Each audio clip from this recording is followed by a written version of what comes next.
Hi everyone, and welcome to another live session from the series Engineering Qualification Validation. And in this live session, I will be talking about the first of the 3 live sessions about some behaviors and other things that can be useful in your journey to validate your engineering qualification in Australia. And tonight, I will be talking about how mindfulness can help you in the validation process. And as I said, this is the first of 3 live sessions that I will be talking about those things. And tonight's live session is live number 145. Yes, you heard very well. For the last 145 weeks, almost 3 years, I am here every week talking about a subject related to engineering qualification validation here in Australia, how to get a job in Australia, and other related subjects in engineering. But first, for those that don't know me, my name is Gerson Ida, and I'm the founder of the website www.engineersinaustralia.com, a website to share content of value and useful information for you to validate your engineering qualification in Australia. And also, if you want to register in the next online free workshop, and the name of my workshop is I Want to Become an Engineer in Australia. So if you want to register your participation in the next free workshop, I'm just going to paste the link in the comments, and you will be able to register there for free. I'm just going to put in Facebook. Where is in Facebook here? There is some. Where is the comments in Facebook? I can't see where the comments are.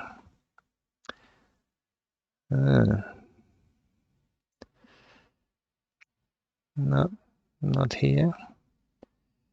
Yeah, I don't know where it is. I cannot find here. I will probably put direct here, HTTPS.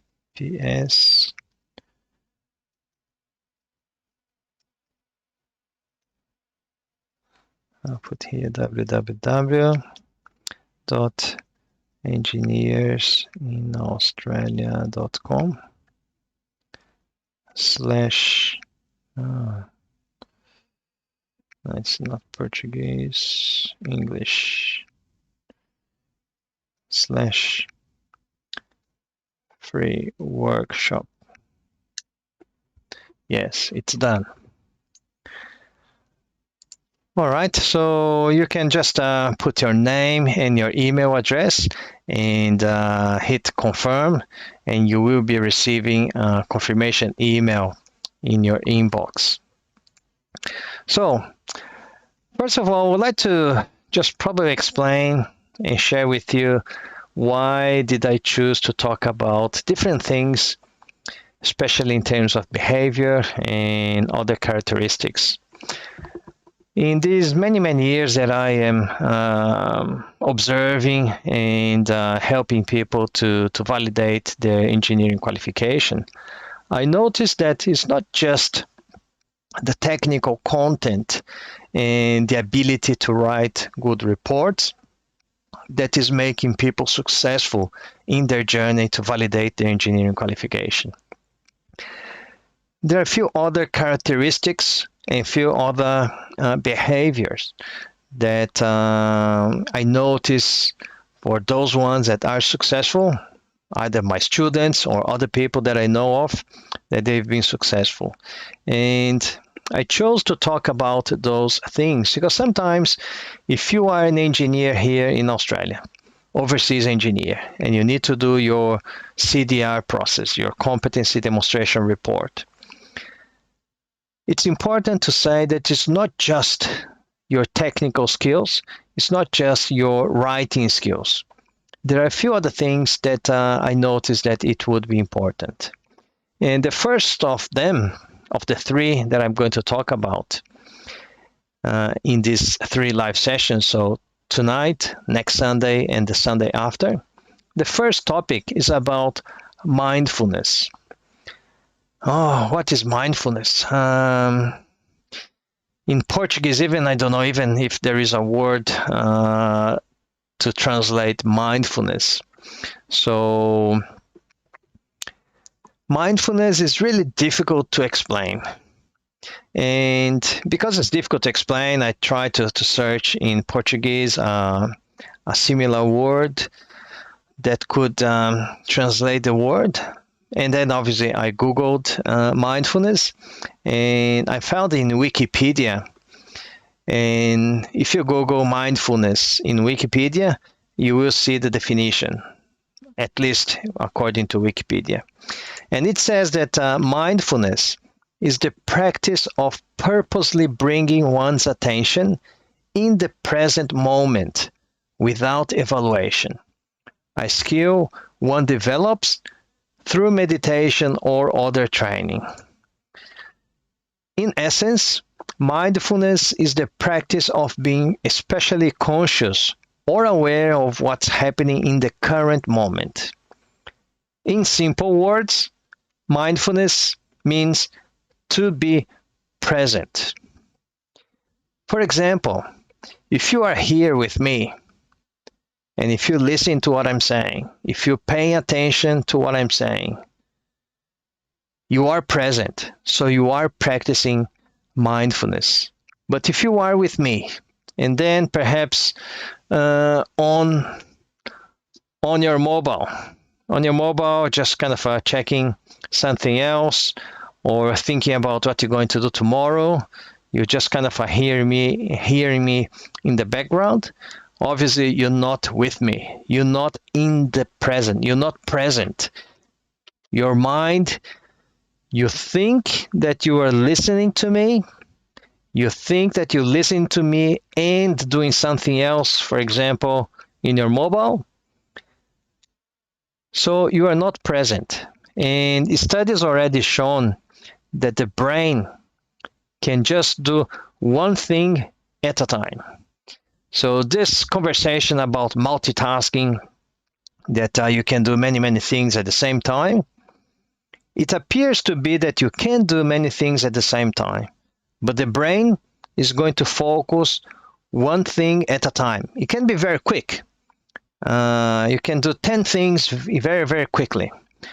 But it doesn't mean that you're doing 10 things at the same time. Your brain is just going to focus in one thing. So, and some people, they get mixed up between meditation and mindfulness. Meditation is just one way of practicing mindfulness. There are a lot more other, obviously, techniques to practice mindfulness. And I spoke about that our brain cannot really do two things or more things at the same time. So I'm going to have a quick chat with you. How does mindfulness impact our brain? I don't know if you know about physiology, the brain physiology, etc. I did a little bit of research, and our brain, there is a front, in the front here, there is a part of the brain that's called prefrontal cortex. And this is what separates humans from animals. Our prefrontal cortex, which is responsible for much of our conscious thought and reasoning, including empathy, self-awareness, intuition, morality, and the ability to focus through emotional turmoil.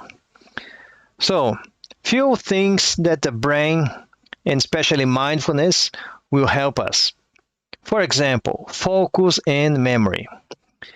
When you have a stronger prefrontal cortex, the front part of our brain, it can give you more control over your thoughts, even the unproductive ones. And there are many studies on this topic. For example, a 2018 study published in the Brain Imaging and Behavior showed that mindful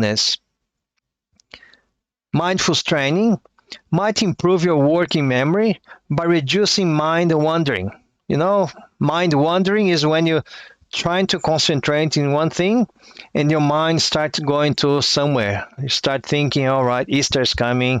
I haven't booked my trip. But oh, yeah, I'm trying to focus on what the presenter is saying, for example. So mind wandering is all the things that can distract your thinking. So when your prefrontal cortex is exercised, it can help you to improve your working memory, cut down on proactive interference, which is when things you've previously learned impede your ability to learn and recall new things.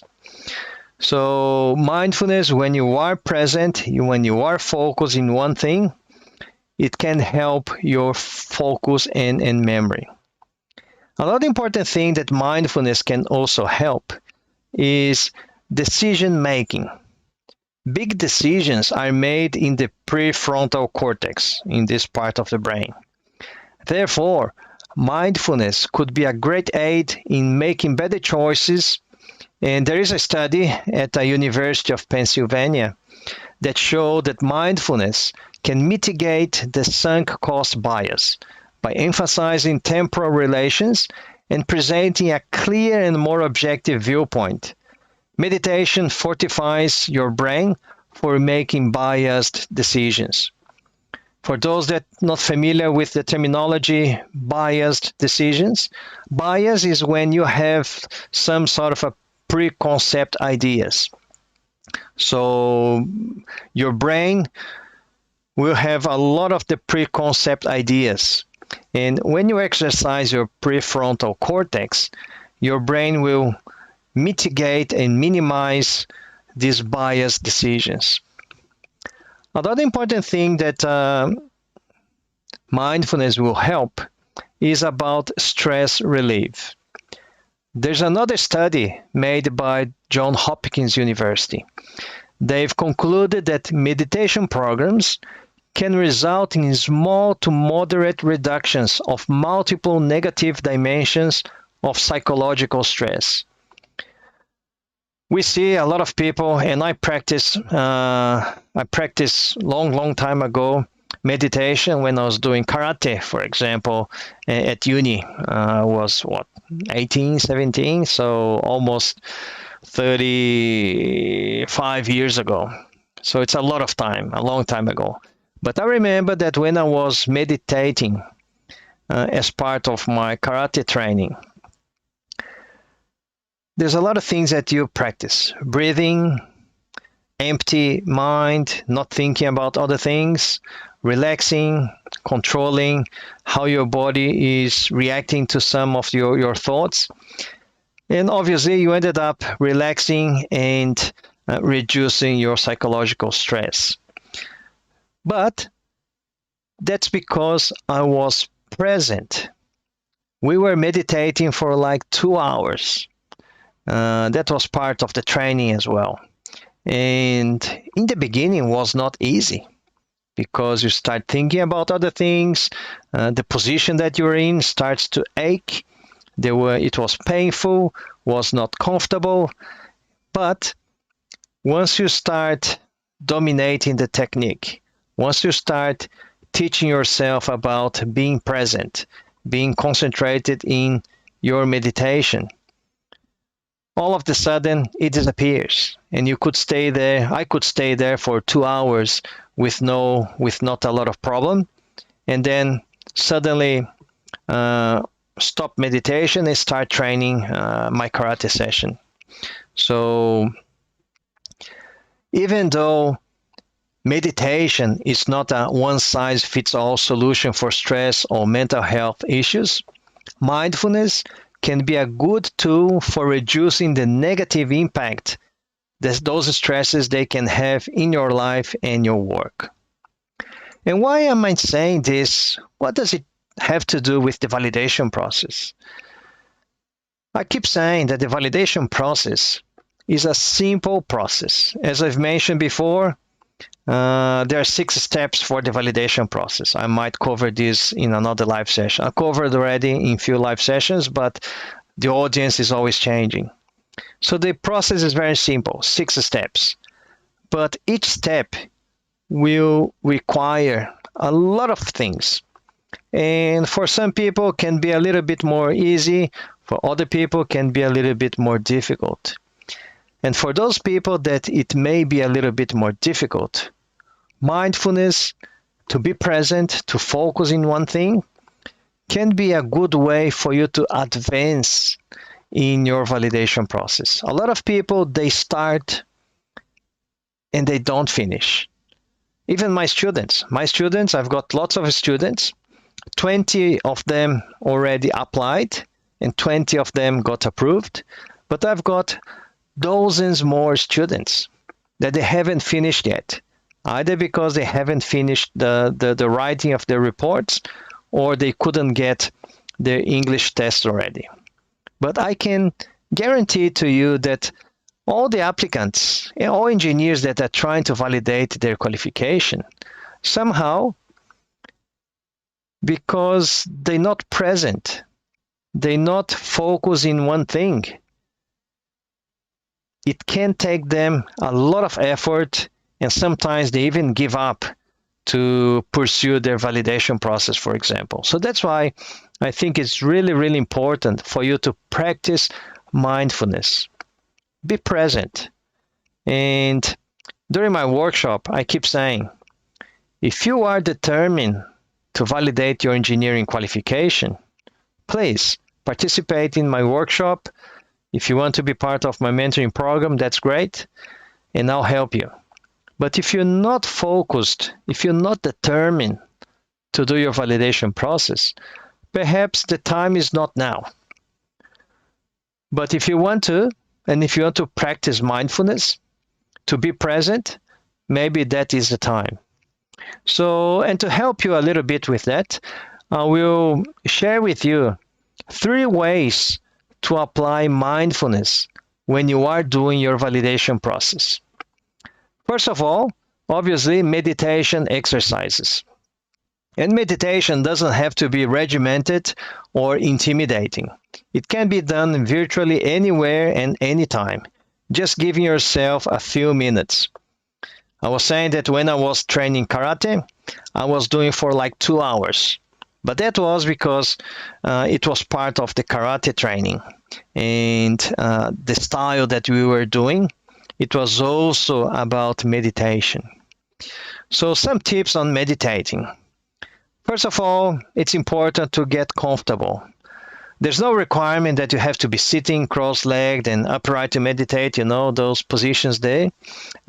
We had really tough positions when we were meditating. The most important thing is that you are comfortable. So feel free to meditate in a chair, lying in a bed, or even standing, if that's what's comfortable for you. Important thing is that you minimize distraction, so you can find a position that you can maintain without problems. If you are in a position that you're really uncomfortable, like I was when I was doing karate, the position was a position that our sensei, he was asking us to do. In the beginning, was very uncomfortable, and it was a source of distraction for us, because until we got used to that position, we're thinking about the pain. We're thinking about after 10 minutes, we couldn't really feel our legs anymore because it was so painful. And that is a reason for distraction. So in this case, obviously, you're not training karate. We're thinking about exercising mindfulness. You can start for a few minutes and perhaps grow a little bit more in your meditation. Another important way is to scan your body for tension. So start from the top of your head and then working down. Notice any point in your body with tension and release it. So let's say usually around the neck it stays stiff, like locked. So you need to try to relax and identify those points that have a lot of tension and try to relax. The usual suspects in your body would be shoulders, neck, and sometimes even here your jaw if you are tense or nervous. And the third way to do that, it would be to not, how can I say, be harsh on yourself if you caught yourself up thinking about something else. Obviously, you're trying to meditate and you try to keep your mind clear, not thinking about anything. But it's not easy to clear your mind of all thinkings, all thoughts. So don't get frustrated at yourself for not being able to shut off your mind, because it will happen, especially if you are still training. But with the time, you will see that you will be able to clear your mind and not think about anything.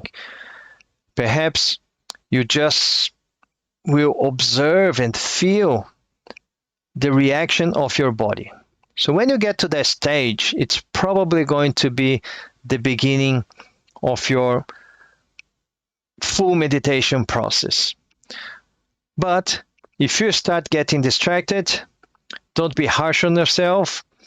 Let the thoughts come and they go, because it is part of the process. You will learn how to not think about other things. So as long as you don't engage with those thoughts, that's fine. They will come and they will go. And then as an extra bonus on a way to practice mindfulness is to use the 4-7-8 breathing technique. Breathing is really, really important when you are meditating, when you are practicing or training mindfulness. And 4-7-8 means that you breathe for 4 seconds. And then you hold your breath for 7 seconds.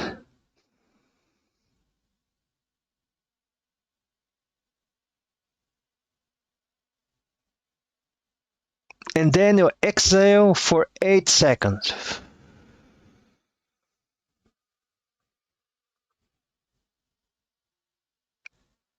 And then you repeat that breathing exercise. You inhale, you breathe for 4 seconds, you hold for 7 seconds, and then you exhale for 8 seconds. And then you will repeat, because you're training your breathing as well. It's very important. When you are meditating, it's important that your breathing gets really relaxed. Your body is just using the oxygen, enough oxygen to keep you relaxed. So really important. How many times do you repeat? Well, you repeat as many times as you would like to. But the important thing is when you're breathing in this way, you are present, you are paying attention to your breathing. You're following that pattern. You're not thinking about anything else. You pay attention to yourself. So that is what it's really important. So meditating is one way. A second way to help mindfulness and to train mindfulness is to avoid multitasking. So multitasking is what you might call a false friend. It makes you feel like you're more productive, but research, as I said before, shows it doesn't help us get more things done and can actually negatively impact the quality of your work and your mental health. As I said before, there are many, many studies that the brain cannot do 2 things at the same time. The brain can do one thing after another thing, after another thing, after another thing very quickly.